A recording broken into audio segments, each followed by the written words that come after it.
if there is a pirated CD or somebody has made a fake software and has put on a CD, that is a pirated CD. Some movies, if they have downloaded from somewhere or they have just captured it from camcorder or by some means which they are not authorized to do, then it will be a pirated movie or a film or a music video, whatever it is. So that will be the infringement of copyright. See, I am covering the software part of it because Mr. Maan is here and he is an expert on the film and music and broadcasting industry. So he will be dealing with that part. In a software industry, there are various kinds of piracy. One is outright counterfeiting, means they have copied the software on a CD and reproduced it.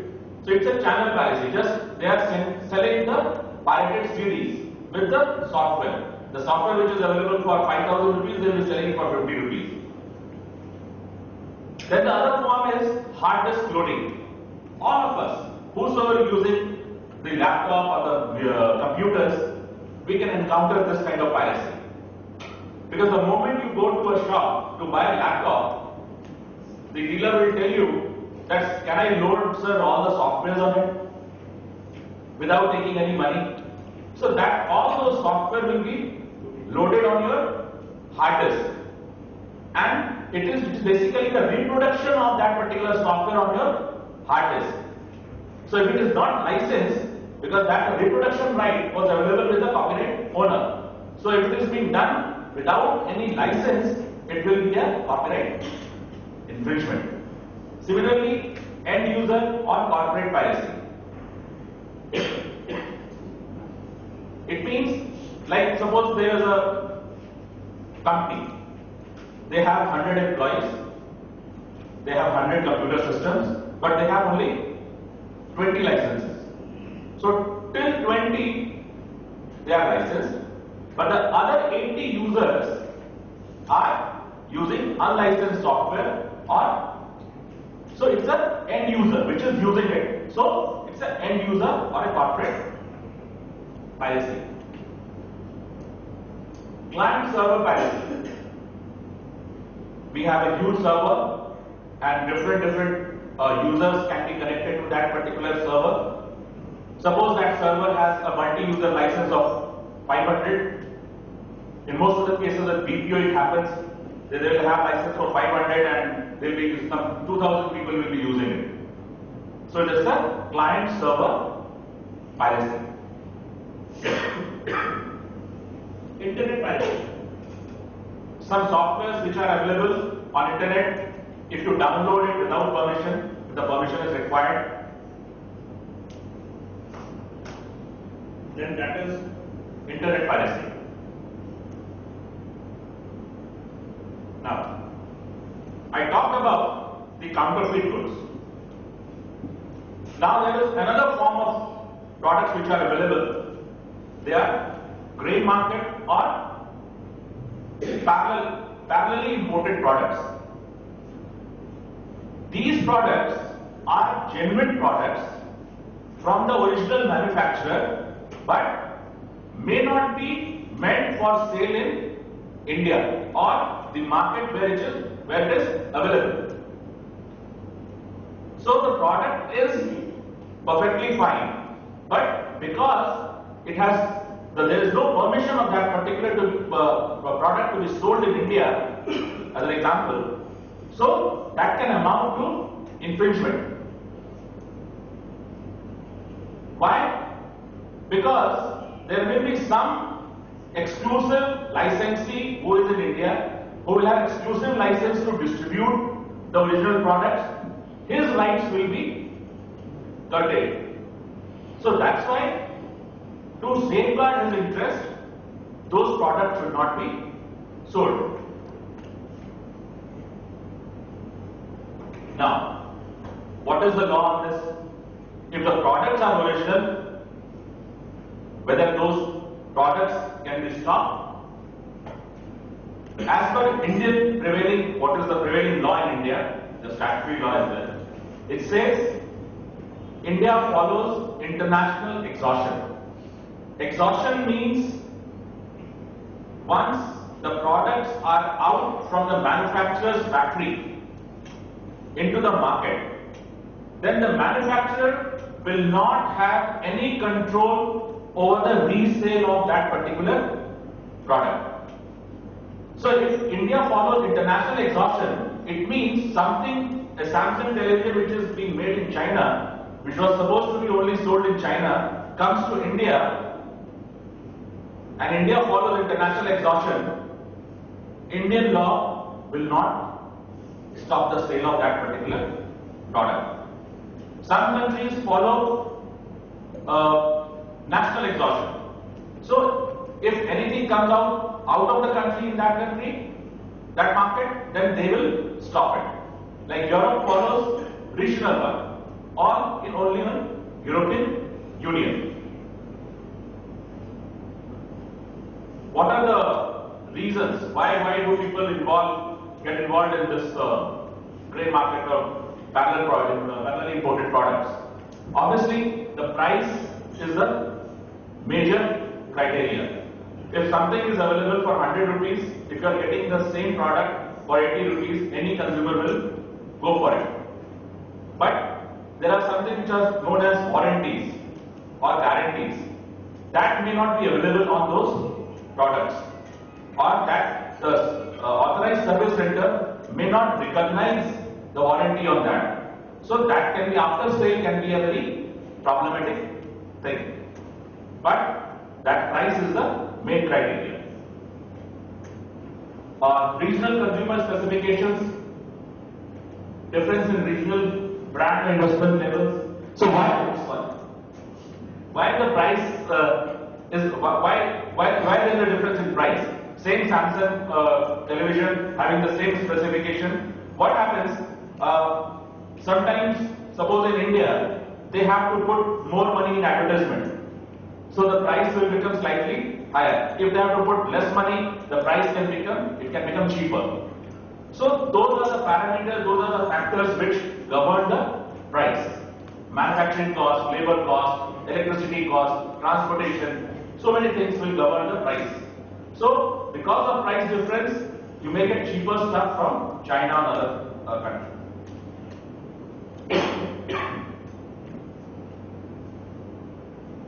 Now, why do we care for grey market products?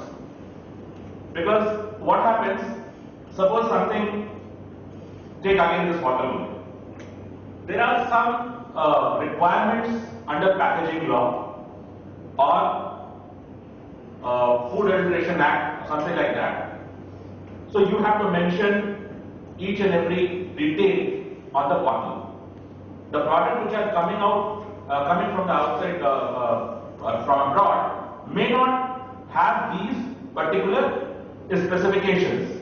So the grey market product can be against the packaging laws of India or some other legislations under which those products are sold.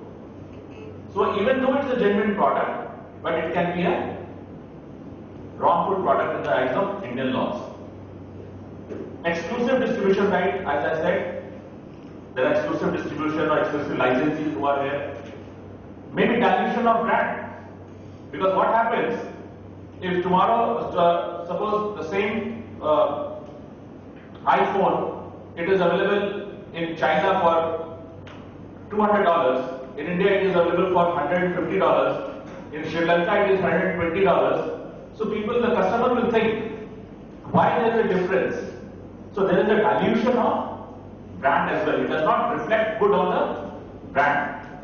So it's a dilution of brand as well. So that's why grey market products are concerns.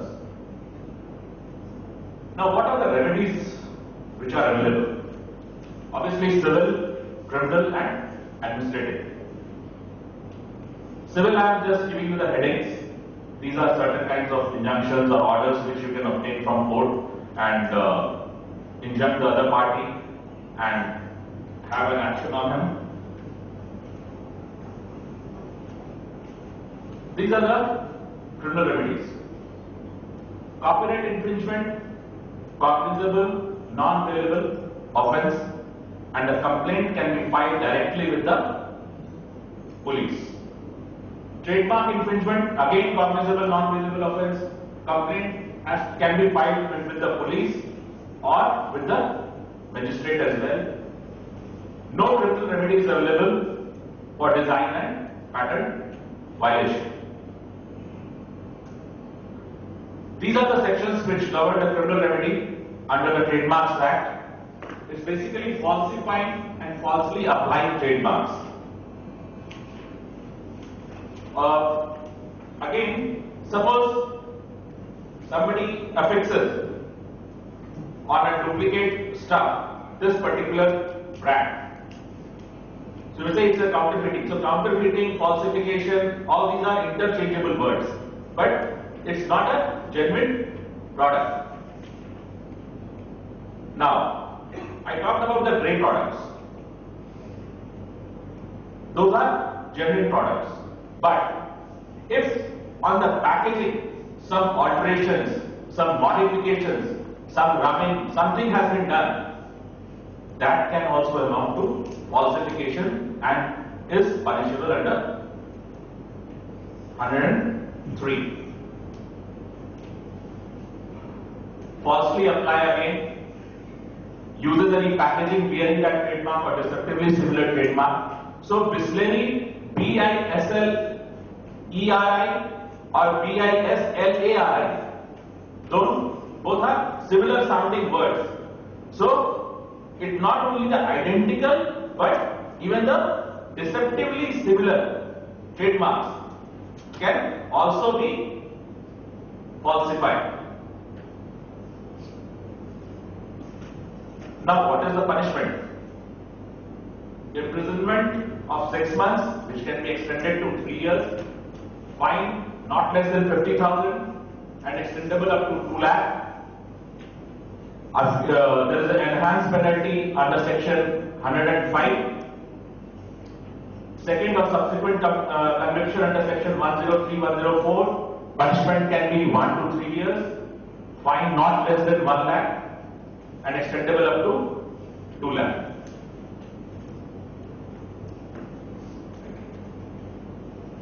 You must have seen people write with their trademark R in a circle. If your trademark is not registered and you write R in a circle, that is a punishable offence under section 107. Sometimes you must have seen written TN. TN is basically the moment you start using any trademark. It's not necessary to file a trademark application with a trademark registry to write TN. TN is just a trademark. So, if you are using a trademark, you have put the stuff in the market, you can write TN. But you should not write R in a circle till you get a registration certificate from the trademark registry. Okay? So at that TM stage, is it like the criminal act? And both at pending application as well as after registration, in both the scenarios you have criminal remedy available. For criminal filing, you don't require a registered trademark. It should be only used. You should be using that trademark. Section 108 says, describing the place of business as the address of trademark registry. There are 5 trademark registries in India. One in Delhi. For South, it's Chennai. For East, it's Kolkata. West, you have Mumbai. And one for Gujarat and Rajasthan, that's Ahmedabad. So you have 5 trademark offices where you can file your trademark applications and register your brand according to the jurisdiction where that particular office falls.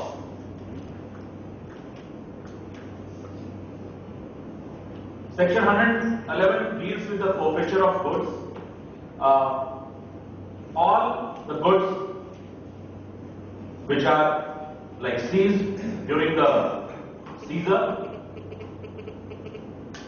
they'll all belong to the government, and the government will have sole right to dispose it of or whatever they want to do it with.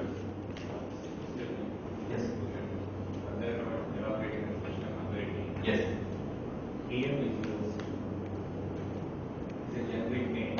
Objection was filed. Yes. Yes. Still pending. Yes. So can the person who is using the AM pursue it? Yes. When Very good. objections are being filed Yes. or under consideration with the registrar of trademark. Yes. I'll just come to that point. So very, very valid question.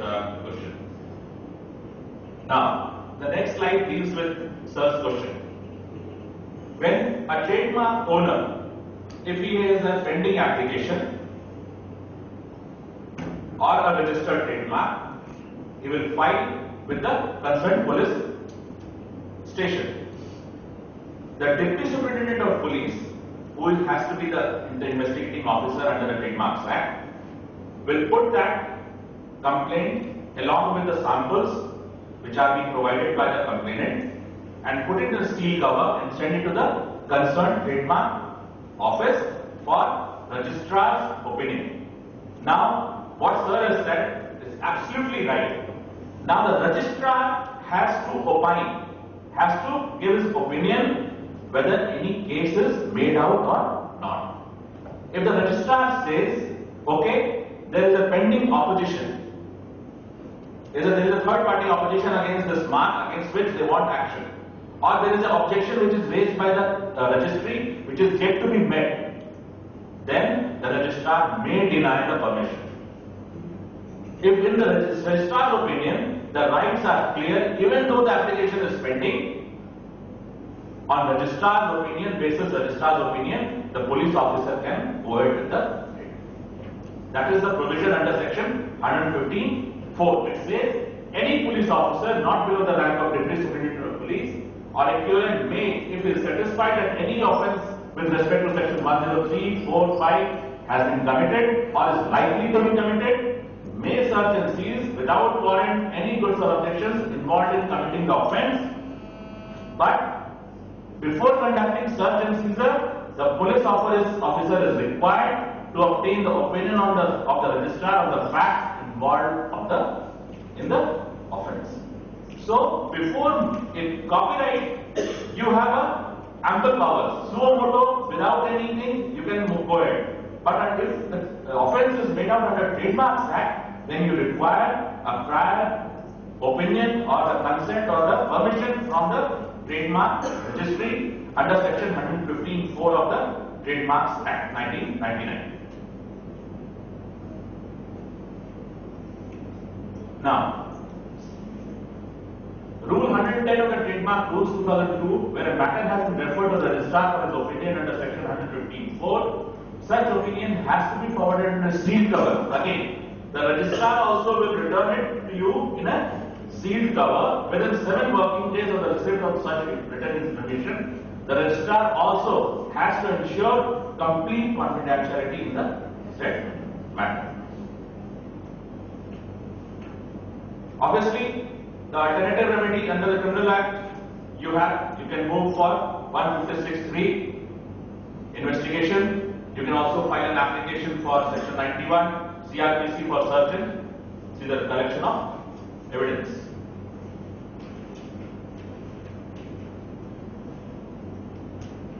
Now, copyright. These are all trademarks.